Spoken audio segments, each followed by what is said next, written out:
All right, welcome to the Explainer. Today, we're going to crack open the engine that's powering growth in, honestly, one of the most competitive industries out there, FinTech lending.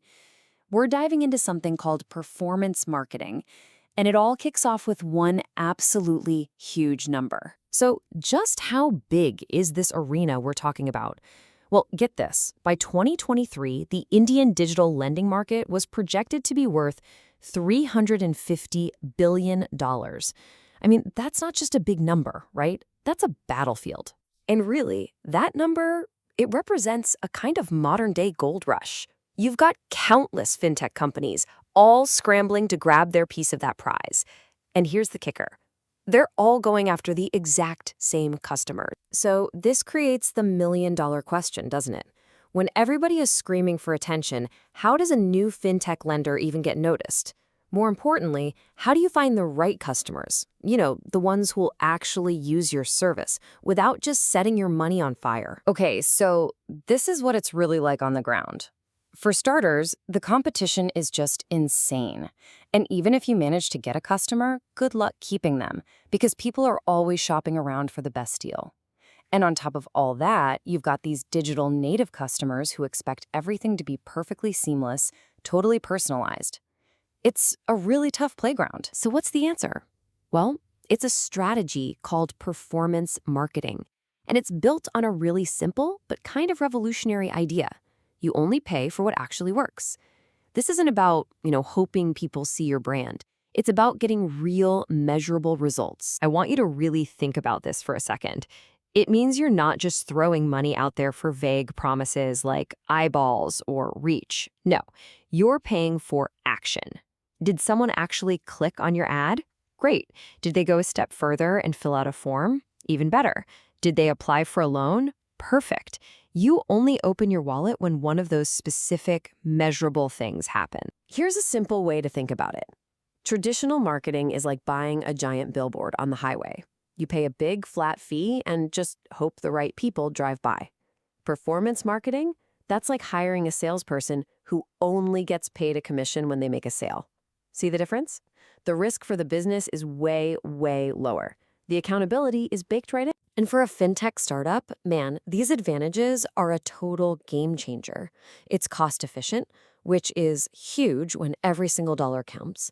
It's scalable, so you can grow your campaigns as you grow your business without some massive upfront gamble. And maybe most important of all, it's data-driven. Every click, every sign-up, it gives you intelligence. It turns your marketing spend into this powerful learning machine. Okay, so we've covered the what and the why. Now let's get into the how. What's actually in a performance marketer's toolkit? Turns out there are 5 really essential channels you need to know about. Let's run through them. First up, you've got paid search. This is all about capturing people with high intent. Like right at the moment, they're literally typing personal loan into Google. Then there's social media. This is awesome for finding people based on major life events. They just got engaged or they're looking to buy a car. Number 3 is affiliate marketing. This is where you partner with, say, trusted financial bloggers or big comparison sites to send good, qualified traffic your way. After that, we have programmatic advertising. This is super high-tech. It uses AI to place your ads with, surgical precision all over the web. And finally, good old email.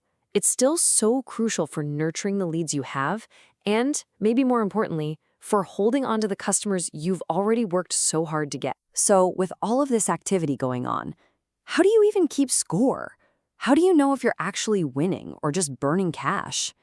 Well, that's where key performance indicators, or KPIs, come in.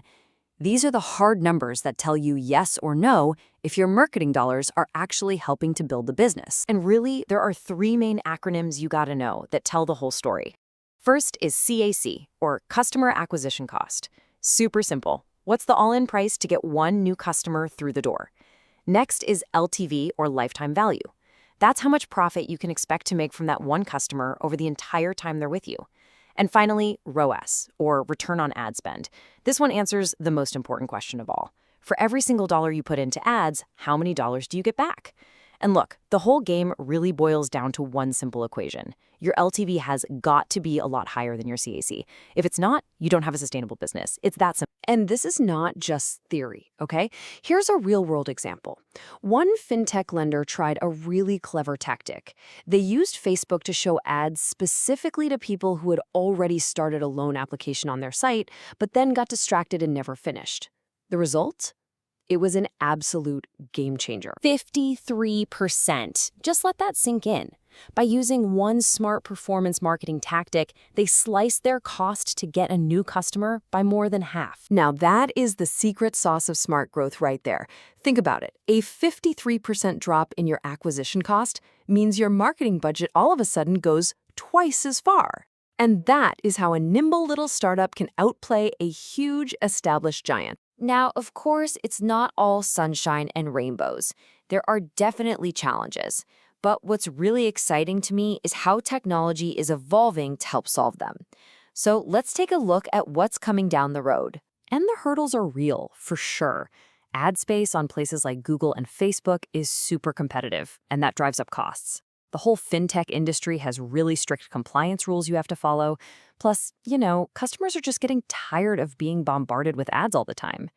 And maybe the trickiest part, it can be insanely complex to figure out which ad, or which email, or which blog post actually gets the credit for a sale. It's a tough puzzle. But the future? The future is all about getting smarter, not just louder. We're seeing AI drive this insane level of personalization where it can almost anticipate what a customer needs before they do. Marketers are optimizing for voice searches for when you ask your smart speaker, hey, find me the best personal loan. And with all the new privacy rules, the focus is shifting big time to what we call first-party data. That's the info customers give you directly, which helps build real trust and makes your marketing way more relevant. Which kind of leads us to a final, pretty provocative thought. As AI gets better and better at predicting exactly what we want, sometimes even before we know we want it, could this results-driven, super targeted approach, could performance marketing become, well, the only kind of marketing that actually matters? Something to think about.